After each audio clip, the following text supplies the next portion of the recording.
বাংলাদেশী মূলৰ মানুহৰ বিৰুদ্ধে জাতীয় দল সংগঠনে মাত মাতিলে গা জ্বলে নিজকে সংখ্যালঘু নেতা বুলি জাহিৰ কৰা সংখ্যালঘু নেতা মুছাবিৰ আলী আহমেদৰ একাংশ বাংলাদেশী মূলৰ মানুহক ৰক্ষণাবেক্ষণ দিছে সংখ্যালঘু সংগ্ৰাম পৰিষদৰ নেতা মুছাবিৰ আলী আহমেদে বীৰ লাচিত সেনাৰ নেতা শৃংখল চলিহা আৰু চিটু বৰুৱাৰ বিৰুদ্ধে সংখ্যালঘু সংগ্ৰাম পৰিষদে জুৰিয়া আৰক্ষী থানাত এজাহাৰ দাখিল কৰাৰ পিছতে সংখ্যালঘু সংগ্ৰাম পৰিষদ নামৰ সংগঠনটোৰ বিৰুদ্ধে সৰব হৈ বীৰ লাচিত সেনা দিন আঞ্চলিক সমিতিয়ে এনেদৰে মন্তব্য আগবঢ়ায়।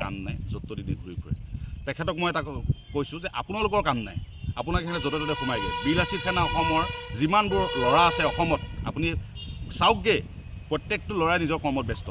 সংগঠন কৰি লৈ পেলাই আমাৰ ল'ৰাই পেট পুহিব নালাগে। আমাৰ ল'ৰাই নিৰ্দিষ্ট এটা কাম আছে, সেইমতে কাম কৰি পেলাই কৰি আছে আৰু জাতিটোৰ স্বাৰ্থত ওলাই আহিছে, সুন্দৰকৈ কাম কৰি গৈ আছে। আৰু তেওঁক আহ্বান জনাইছোঁ, এই শিৰ ফুৰাই যে কথাবোৰ কৈ আছে যে এইবোৰ কথা কৈ লাভ নাই। 10খন এজাহাৰ দিয়ক শৃংখল চলিহাৰ ওপৰত, চিটু বৰুৱাৰ ওপৰত, একো কাম নাই।